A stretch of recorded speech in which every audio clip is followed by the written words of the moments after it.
What's up, everybody? You're listening to the Lion Sports Talk.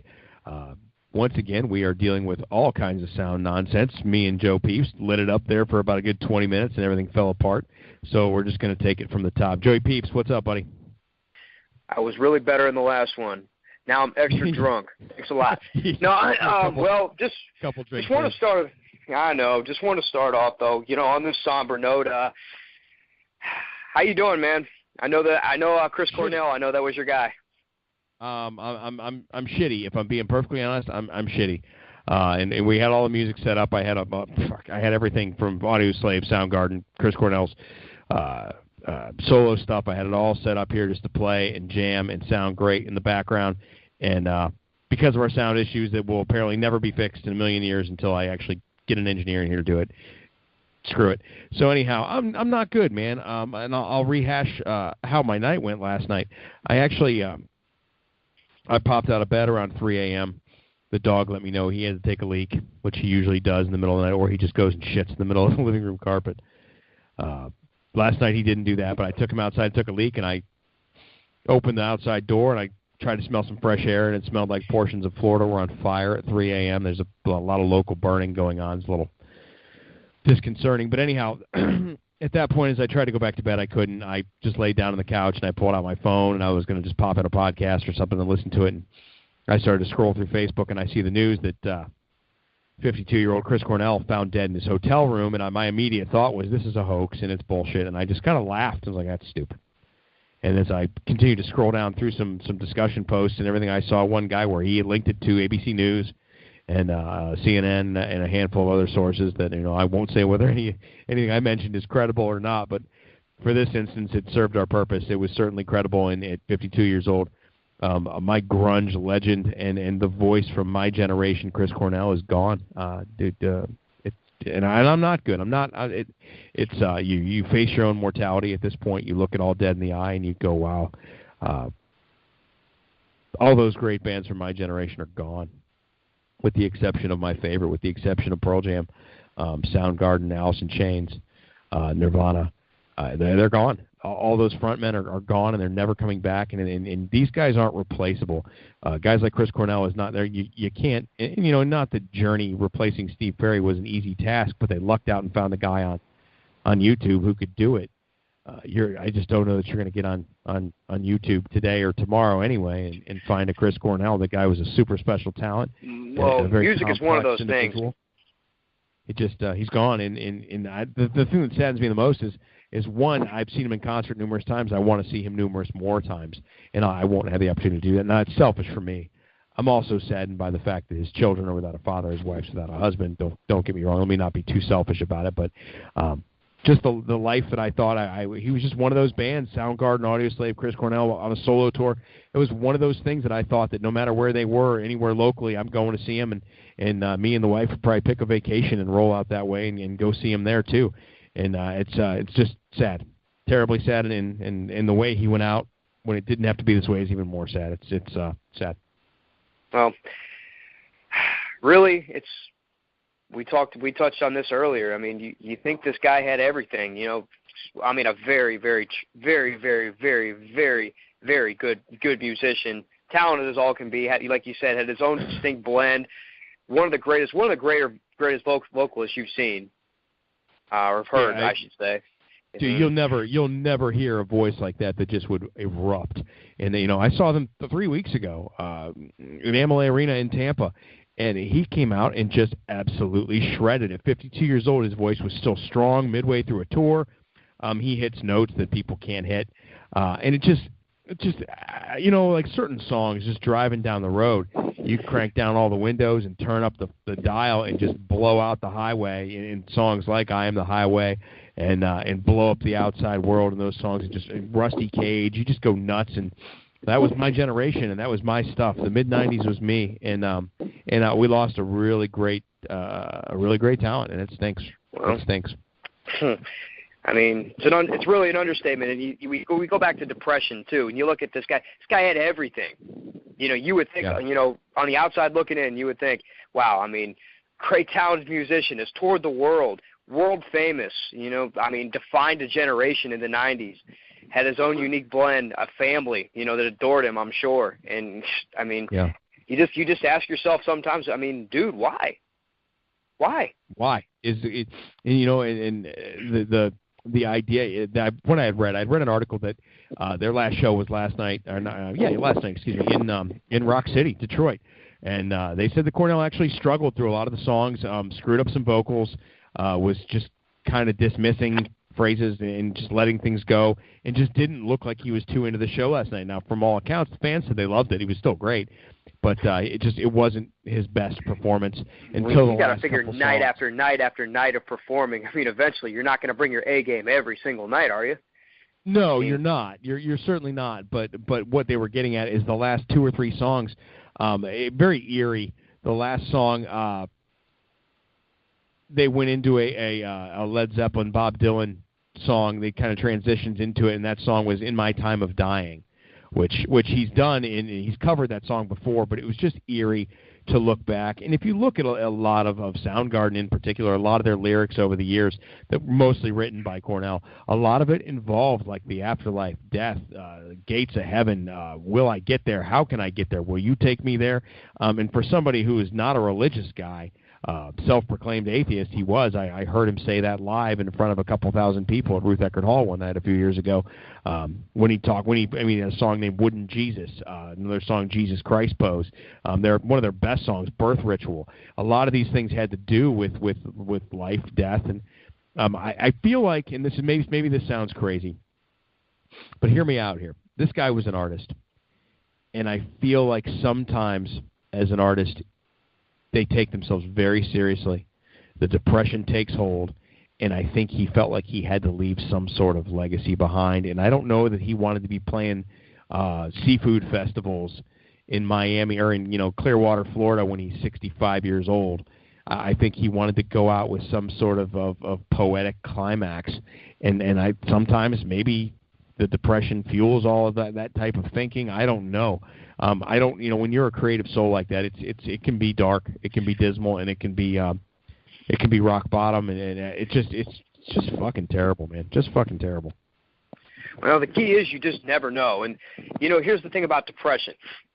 No matter who you are, there's no discrimination when it comes to depression. What gender, race, age, social stature. There's just everybody's there. I mean, fame in his case. It just seems to affect everybody in some way, shape, or form.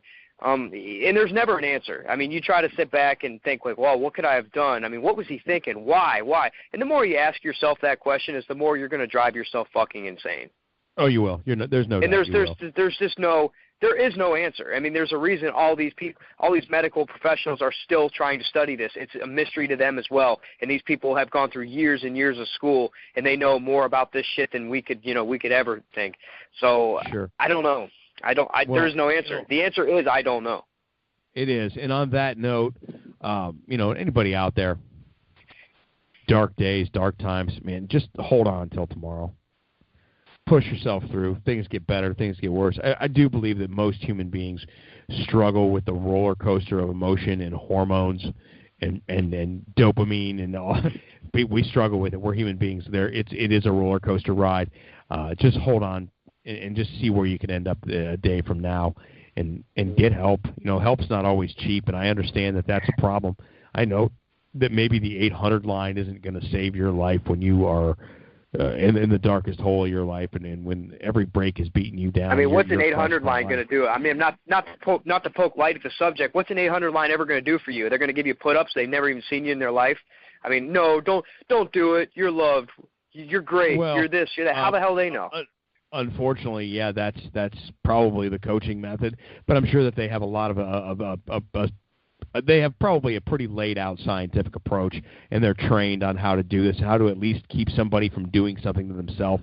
You're not going to cure somebody in a 45-minute phone call, but if you can talk somebody through it and you can sit and just hear them out through a pack of cigarettes and hope that they can get it out. But sometimes when you're a guy like Chris Cornell, you can't turn to a lot of people.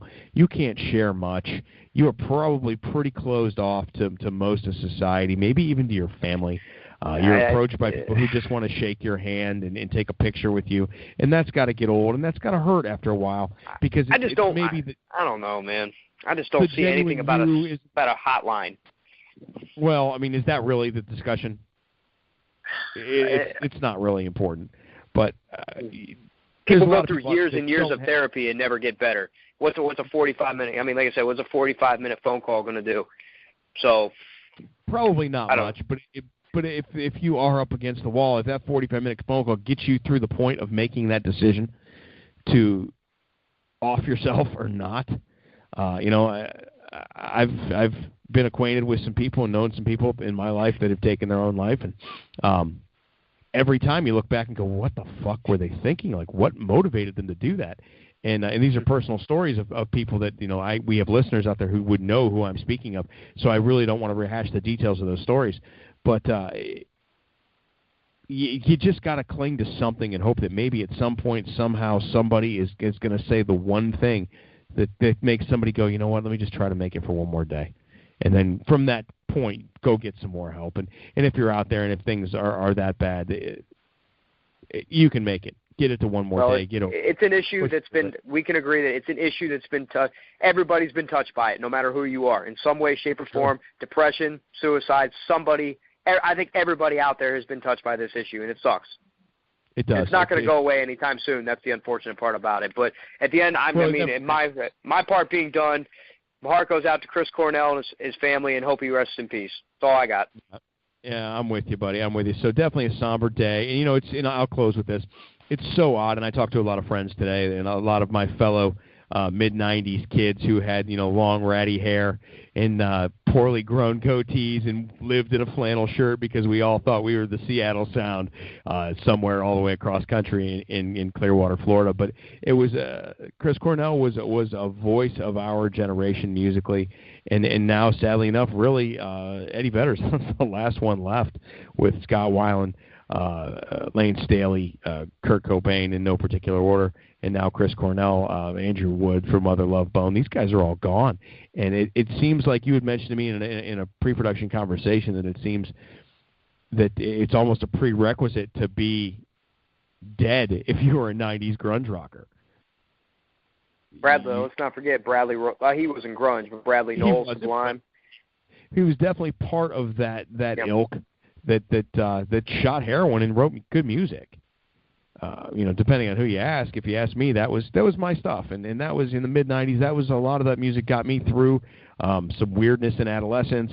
It got me through family issues. It got me through death. It got me through life, and it's still to this day. I mean, not a day goes by, and this is a true statement, but not a day goes by that I don't listen to something from that era. I listen to a lot of music all the time, but not a day goes by that something doesn't get broke out from one of those catalogs, and I don't get ripping, whether it be in the shower or in the car or whatever. So, music touches us all, and, here on the line, we want to talk more music. We've been so frustrated with a lot of these sound issues lately that it's very difficult to do that. So, without puttering along anymore and dilly-dallying, rest in peace, Chris. It's amazing how music touches so many people. Absolutely, and what it does, and how a certain song, a certain genre of music can really make somebody feel. It's really incredible, actually. Dude, driving down the road and you hear "Blow Up the Outside World" and your head just fucking explodes, and you look at people on the road, and then my road rage kicks in, that's also a prerequisite for driving in Florida, is you just have to be angry. But God, it just. I don't know. I'm gonna take my beer that I got in my ice cold hand here, or my ice cold beer that I have in my hand, and I'm gonna toast it. And I've seen him in concert, and really so glad that I had the opportunity to do that, to hear such a talent live in a couple different settings, whether it was in a big arena or in a small concert hall where you got a more intimate acoustic approach. It was awesome, and see you on the other side, bud. That's all I can say. So on that note, in a sincere, somber note, let's move on to the bullshit that is Lavar Ball, ESPN, big baller brand. I'm glad it's time to trash ESPN. I've been looking forward to this. ESPN sucks. And in light of all their firings, they've gotten rid of all these people. They've fired good talent. They fired people that I've really enjoyed over the years. When did ESPN, when did they just take a shit? At one point when we were young, ESPN was great. That's all we had. That was your cable show. That was your sports show. Then there was Baseball Tonight. Sports Center. I mean, 10 o'clock baseball tonight, 11 o'clock Sports Center as a kid, and I'd stay up because I didn't give a shit when anybody said, I'm staying up and watching baseball tonight in Sports Center and watch the same highlights all night long. And then all of a sudden, I blinked one day, and ESPN sucked. It had a political, perfume to it. There was an agenda. Just fuck ESPN. I haven't watched it in 10 years. Well, it's the same thing that happened with MTV, if you remember. I mean, it used to just be sports news, nothing else. That's just a good sports call. news. That's a good comparison. Yeah. Now really, because you look at MTV, 16, 13 and pregnant, 12 and I don't know what the fuck I'm doing. All these ESPN reality shows or ESPN. Well, they're about the same. I mean, as far as this one is, not MTV's not even music anymore. I guess they're all sports related, but I mean, all these different shows and. I don't know. I mean, I really think we've come to this point now where we're talking about stupid stuff like this supposed McGregor-Mayweather fight that this should never happen. But there is public demand for it, and ESPN. Right. That's all they want to talk about. So the more you water a seat, you develop a plant, and here we have it. I guess we're going to have this fight now, and we're going to. And everybody, everybody's going to flock and pay $100 for this pay-per-view, and then afterwards they're going to be like, "Oh, that was terrible." Oh. Well, don't say some people didn't tell you so. But you got it. You got what you wish for now. Do you think that this plant that they're growing is going to be a shit fern? It's going to be gross. I mean, it's going to turn into a plant, but I mean, you're eventually going to have to whack it with the weed eater. It's got to go. It's going to have to go down. What are they going to charge pay-per-view? $99.99? No, they're going to get everything for it because people are going to pay it because everybody's stupid. Bet me. Let's put this on tape right now here on this tragic day of May 18th, 2017, the Line Sports Talk. Bet me that they go over $100 for the first time on a pay-per-view. They might, because Dana White, that's the reason Dana White sat down and thought to himself, because he was even opposed to this fight when it first started. He was like, are you kidding? Even in Dana White's a very, very smart man. I don't need to tell everybody this. Everybody should know that. But he sat down and goes, wait a minute. People are going to buy this fight. ESPN is going to promote this. He's like, and they're going to pay handsomely for this fight. Yes, let's do this. I mean, Conor McGregor, I saw it today, it had me chuckling. They said Conor McGregor agrees to the terms of this fight. Now it's the focus on the Mayweather. Of course Conor McGregor agreed to the terms of this fight. His biggest purse in the UFC was $3 million. He'll make $75 million, not even talking about the share of the pay-per-view revenue. Of course Conor McGregor's on board. He's a fighter. What's he care if he gets punched in the face and danced around a couple times and loses a decision? You know what I mean? He doesn't care. Of course he's on board. He's not knocking Conor McGregor out. He's not. Mayweather doesn't. I couldn't see that either. But if anybody's knocking the other person out, it will be Mayweather. If there is, I'm not saying he will, but if there is a knockout, Conor McGregor. I'm sorry. I was talking to I was in Cleveland last weekend. I was big UFC, big Conor McGregor fan. Tried to Conor, he might catch him. I said, look, dude. Manny Pacquiao, who has been a professional boxer since he was probably, 9 in the banana fields in the Philippines, knocking guys out with blazing fast hands, could not catch Floyd Mayweather. What makes you think a guy who's never really had much boxing experience, stand-up fighting in the UFC, it's not the same as being a professional boxer or going through the amateur ranks or anything. It's going to catch this man. We've been down this road before. I don't want to beat this horse up too much, but it's exactly the circus that ESPN likes to promote. Exactly. And look, UFC's fucking culpable here too. They want every part of this. It's all become about the almighty dollar. The question I have is, one, will this go over $100 for a pay-per-view? One, and two, if it will does, be damn near $100. Is there an octagon? Is there a ring? What's the format? Will there be undercard UFC fights? Will there be undercard boxing matches? It's not like this is an interchangeable agreement here. You've got to have either an octagon or a ring, one or the other. You can't do both. Well, Floyd Mayweather will never step into an octagon under mixed martial arts rules. That's the bottom line. He does.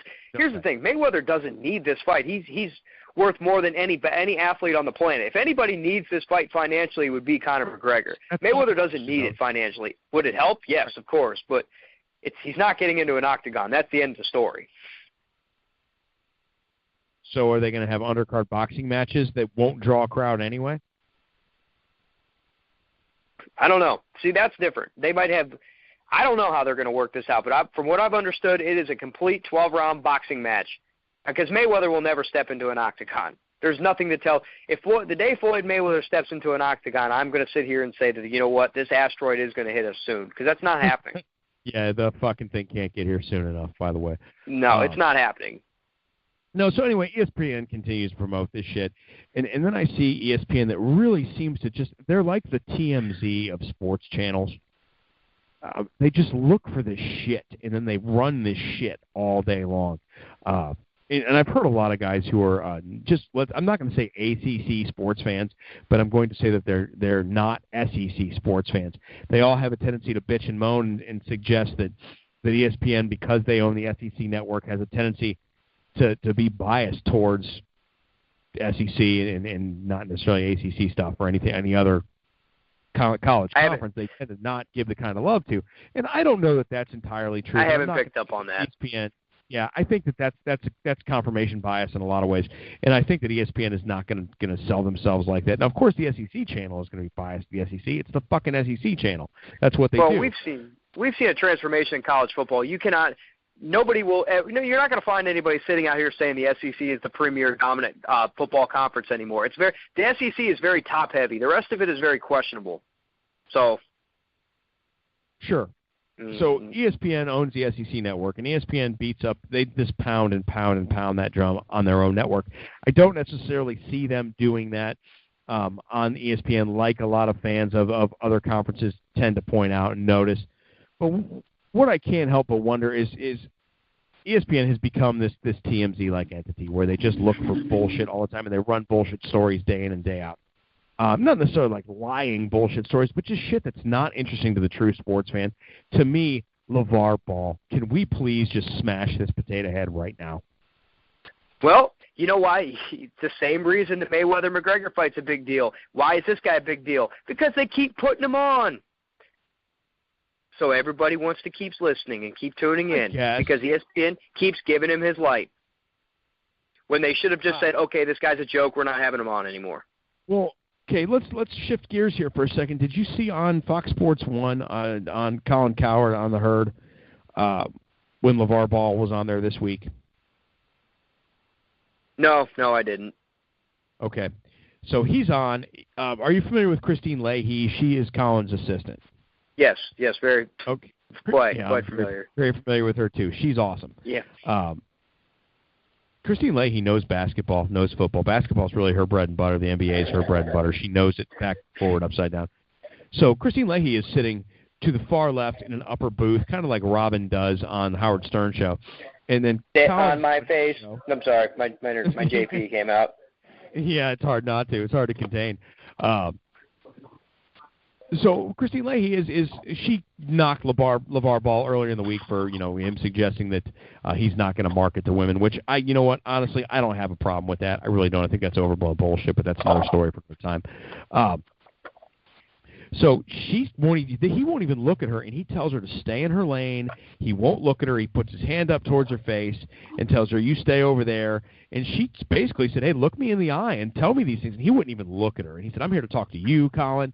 And then he went on to just like pump his son up and then pump himself up and talk like he's got this fucking great idea to make shoes named after a basketball player. He thinks he's this novel inventor and businessman, and he's being creative and adding something to society. This guy is a fucking high-ranking piece of shit. And the fact that he's high-ranking is a problem. Well, because how is he made high-ranking? How is he high-ranking in the first place?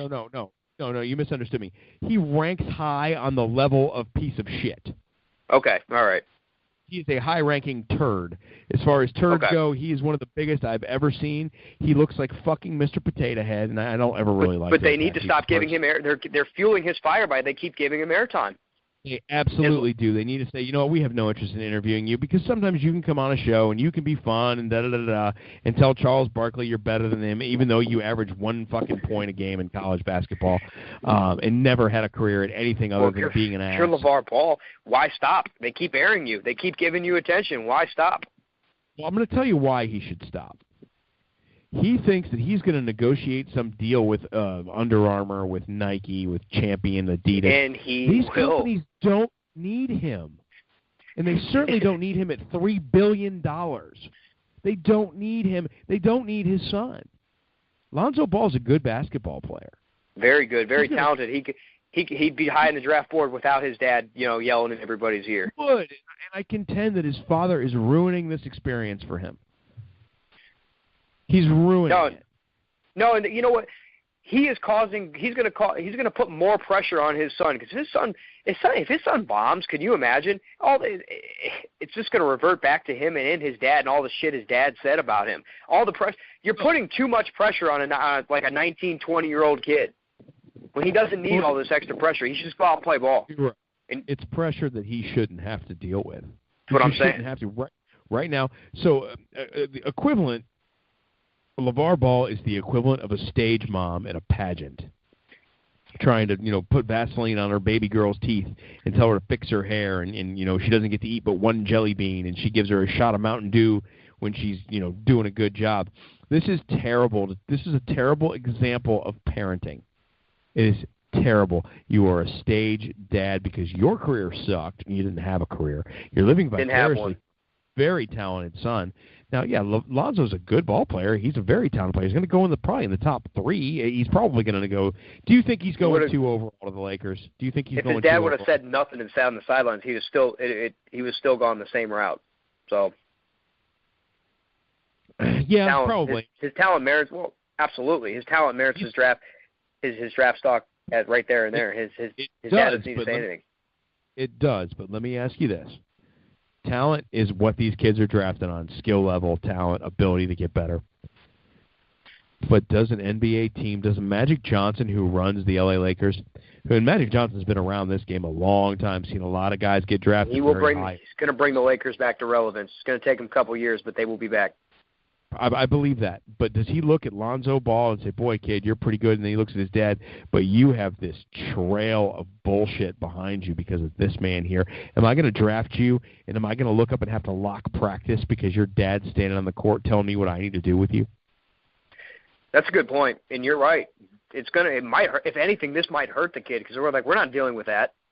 I mean, this kid might be talented, but how talented? We don't really know that. We don't really know that yet. I'd rather take this other kid who – his dad doesn't say anything or who knows what the situation is, because this kid's just going to show up and play ball.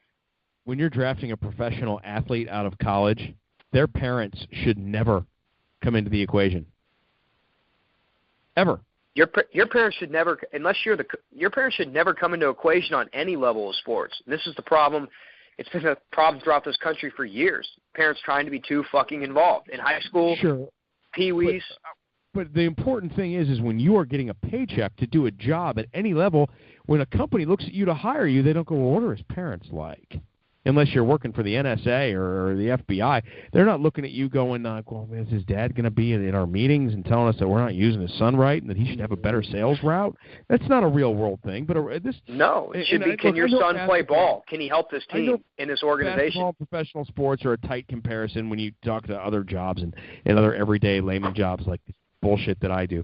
But the bigger picture is do you take this kid with his father attached? Because his dad ain't going away. This man likes the spotlight. He likes to call attention on himself, and he knows how to do it because he knows that he'll ruffle feathers. His shtick is going to wear off real soon. It wore off on me in about the first 3 minutes I saw the man. It's like the monster in the movie. The only way LeVar Ball is going to go away if everybody turns their back on him. Say, we're just not going to pay him any more attention.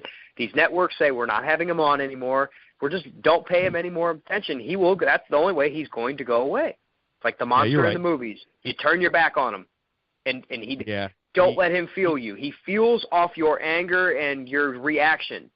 And then now if he doesn't have any of that, he has no existence. No, he doesn't. He'll never get a shoe deal with Adidas or with Nike. Those companies. I'd like to say you're right, but I'm not. I would not be shocked these days. Where does he get off thinking that fucking Nike needs him? I don't know. I'd love to say you're right, but this is 2017. Times be fucked up, as they say in Ebonics. You never know. Nike doesn't need him. Of course they don't need him, but could they profit off him? Maybe. People are stupid, man. Yeah, but the executives at Nike aren't. And they're not stupid. The fact that whatever will make them money, they don't care. That's for sure. But they're gonna weigh him out, and they're gonna make sure that they explore as many options as possible. Well, I think we just need to start by, he won't be relevant as soon as they stop letting him on these networks, but people want to see him because they want to hear what he has to say next.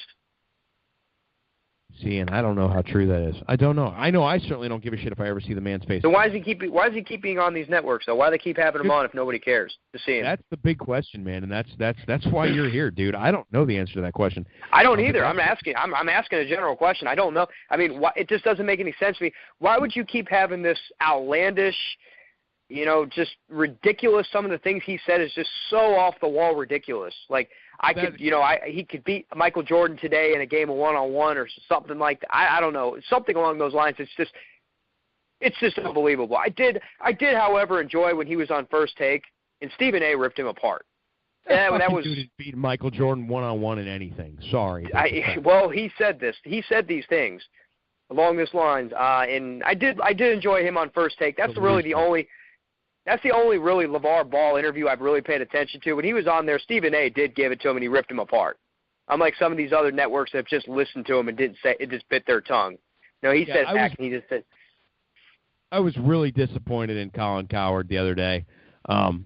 I was actually terribly disappointed to where I took him down a couple pegs in my book because he had an opportunity there. Lavar Ball was just downright nasty to Kristine Leahy. He was just downright nasty. And then when the topic of Jason Whitlock came up, Lavar Ball said the only thing Jason Whitlock knows anything about is snacks. And, Cowherd just said, well, that's a little harsh. And, I think Lavar Ball replied with, well, of course it's harsh. He came at me, and now I'm coming at him. And Kristine Leahy kind of jumped on him and said, you don't talk about somebody's weight, make a comment like that. And she's exactly right. Like, we don't live in a world where it's okay for you to sit there and personally attack somebody. Now, I'm not sitting here personally attacking Lavar Ball. I'm looking at these interviews, and I'm going, I think that this guy is out of his freaking mind. I think he's delusional. I think he's ruining an experience for his kid. His kid is going to get drafted. Like you said, he's going to go top 3, top 5, no matter what. This kid's talented. He's going. Now he's got to live in the shadow of his father being an absolute buffoon. So this kid, what happens, like you said, what happens? He gets drafted. It takes players a couple years in the NBA to develop. Not everybody's going to come in and average fucking 50 points a game. That's not how that works. It's going to take him a couple years to get his groove. Oh, we've already started. To being a better player, it's going to take him a few years. What happens when the pressure gets turned on him? But bigger question is, what happens when nobody wants to talk to Lavar Ball? Does he go to games, and is he a sideline dad? Basketball, you can see fans very easily. You watch a basketball game. Just ignore him. Well, but you watch a basketball game, and he's sitting on a chair right behind the bench, standing up and yelling and screaming right behind whomever the Lakers head coach is. This guy's a problem. Treat him no different than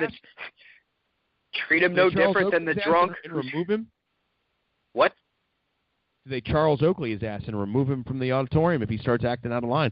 So Charles Oakley got chucked from a Knicks game. Yeah, that's what I was trying to illustrate right there, where I said you treat him just like the drunk ass who yells shit during the course of the game. You warn him once, he doesn't comply, you throw him out. He should be treated no different just because his son is on the team. Well, hopefully somebody, maybe mom, maybe his wife, maybe one of the kids says, Dad, look, I'm getting drafted. I'm going to the NBA. My dream is coming true.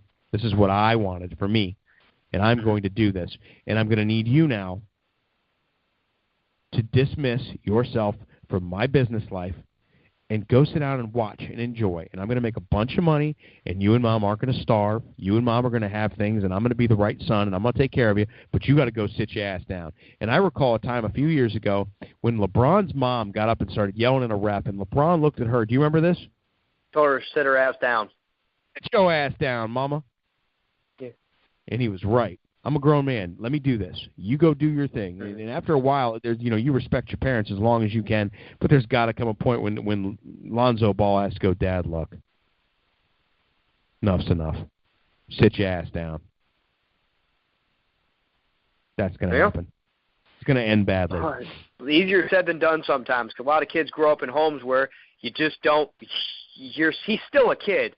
Lonzo Ball. We have to keep this in mind. He's 19 years old or 20 years old. He's still a kid. A lot of kids come from houses where it's just unthinkable to challenge their parents. That's right. No, he's a pretty respectable kid. The interviews I've seen from he's got a good demeanor. He seems like he's pretty focused, pretty dialed in. He knows he's got a job to do and he wants it, and he seems like he's a good dude. But I've seen him speak very highly of his father, which is respectable as well. But LeVar Ball is not my old man, and I can say whatever I want. No, we go there. Some people might understand. Seems like a whole different situation. Yeah, it does. I mean, it's all money grab for him. And in Big Baller Brand, I guess we'll wrap it up with this on Big Baller Brand here. I saw where he had mentioned that I don't have any interest in marketing to women, and I don't have a problem with that at all. I really don't. There's plenty of women's clothing stores that don't have any interest in marketing to men. They have a specialty line. If he's not going to make Big Baller Brand shoes for women, then who gives a shit? Nobody's going to buy his fucking shoes anyway. So what's he sold, 500 pairs? Think about that for a second. No. He wants $3 billion because he sold 500 pairs of shoes. There are 330+ million people in the United States of America. He sold 500 pairs of shoes. So let's even be nice to the guy, and let's say he sold 1,000 shoes as opposed to 500 pairs. Let's make it sound better and say I've sold 1,000 shoes out of 330 million people. That's 660 million feet, give or take a couple guys who had some accidents. This is not a successful venture by any stretch. This guy will be out of the picture hopefully within the next 6 weeks. I think that to answer your earlier question of why is he constantly on these shows, I think a lot of it has to do with they're just leading up to the NBA draft. It just keeps the draft relevant. As soon as the playoffs and the championship is over, then they can start talking about the draft. It all becomes relevant. And you've been walked through. The NFL's done a masterful job of keeping you involved all year long for 12 months out of the year. That's what it is. And it shouldn't have to come to this. It's a sideshow. It's a circus, a sideshow. This guy should never have airtime. It is. It's a circus. It's a sideshow. And ESPN has been the ringleader of shit like this for a long time. They should not fall off too. And quietly, they like to say they like to bring people together, not create divide and peace and all that good stuff. But the more I just see some of these topics, it's recycled junk half the time. They talk about they beat the same dead horse over and over and over and over again. Now I understand you have to produce shows and stuff for shows every single day, unlike us where we pretty much just whenever the fuck we feel like it. Hey, look, we're just talking about the world, yeah. Yeah. So they have to come up with ideas for shows every single day. I understand the challenge of that. But man, some of these topics of conversation over again, where it's just put it to bed. It's not even a big deal. Like as far as the NBA goes, what do you feel about Russell Westbrook and Kevin Durant talking again? I don't feel anything about it at all. That's their business. I don't care if they talk. I don't care if they're the best men in each other's weddings or they hate each other's guts. I could care less. That's their business. And Joey, I think the important thing to note is, you and I both, the idea behind this podcast and the idea behind you and I putting our asses in chairs and talking about things is we both have a knack and enjoy social observation. Sitting back and looking at society and just observing and then trying to filter that information and send it back out through our mouths to where it's unpacked and makes a little bit of sense. And I've always enjoyed the analytical side of things, and that's what we're doing. That's why we're here, is to analyze and to think of things. ESPN is just there to push an agenda. They're just there to make sure they sell advertising space and a couple highlights. And look, they're great at what they do. At least they were. That was good stuff. They all kinds of things. Guys like Stuart Scott was a pioneer, man. I loved everything he did. It just couldn't go on forever with ESPN. They just couldn't continuously keep it up. Yeah, and here's the thing now too. You have to keep up with a generation that, dare I say, is just being zapped by social media. Sure. And all kinds of drama, reality TV, and you have to keep. I do get that in the sense you have to try to keep up with that because that's the generation you have to appeal to. Because unfortunately, that's what's going to carry you for the next year. So many years or whatever. That's the generation you have to appeal to. It is, until they evolve, and hopefully some of these younger guys. This is a generation that feeds off drama and stupid shit like so-and-so is going back and forth on social media. That's this generation, unfortunately. That's what they feed off of. That's what they like. It won't go on forever. We're going to get smarter, I certainly hope. But it certainly looks like we're getting dumber. But on the note of the dumber, my brother, we are approaching our time frame here. We're getting up on the number, but yeah, it's a big baller brand. Could you be any less fucking creative? No, you really couldn't. But big baller brand. Like I said, man, you ignore him, he'll go away. He's the monster in your closet. Well, you ignore him, he has no more energy. I don't pay him any of mine. I really don't. And you're right too. I just really thought that it was important to address because it's a nice little venting process. But I did not know about the interview with Colin Cowherd, and shame on you, Herd. Shame on you. This is a woman that's been with you for a long time. You can't let her you don't let her get talked to like that. She did a great job at defending herself. More importantly, I thought he should have defended Whitlock because Whitlock wasn't there to defend himself. Kristine Leahy let him have it. She stood her ground and put her dukes up. She fucking 30 styles boxing. She came in there at him. But Cowherd just really stumbled, and I was a little surprised, but then again, looking back at it, I'm not, because he doesn't run into confrontation very often on his show. He handles a lot of his confrontation not face-to-face, and I can see where Lavar Ball, in his fluidity of bullshit, can be volatile. You never know what's going to come out of his mouth. Colin Cowherd sure does like to offer his opinion, though, when no one's around. I mean, that's kind of, I don't know, what do you say? What do you call that? That's hiding behind... Yeah, basically hide behind a screen. I mean, if you believe in something, you offer your opinion. You're a real man if you say you look somebody in the eye and tell them directly how you feel, not saying things and not expecting any repercussion. And that's right. And, Kristine Leahy used those exact words to Lavar Ball. She said, look me in the eye and tell me that. Turn over here and look at me. And he said, I can't look at you. I'm scared to death of you. And she said, well, at least there's that. But look at me and tell me. He was really, when he put his hand up to her and he's like, stay in your lane. If I'm Colin, I think at that point I go, look, you can do what you want. You can say what you want. It's a free country, but you have to understand this is my show. When you're on my show, you're in my house. And Kristine is with me. And she is my partner in this, and we're not going to do that. Her lane is to interview you, and he did say that in a sense. He did tell Lavar that hey, she's just doing her job, but he was it came off as soft to me. I really think that if I was there, that would have been I would have been a little bit more upset, and I really would have been a little bit more insulted by just a complete lack of disregard. Well, it kind of takes away from who we thought Colin Cowherd might have been. This is a guy who's not afraid to offer his opinion. All that comes with that, and then you got a guy standing right here in your face who's clearly disrespecting somebody who's been with you for a long time, showing her no respect, and you're going to handle it like that. Yeah, I totally agree with you. That comes off. There's no other way to put it. That comes off pretty soft.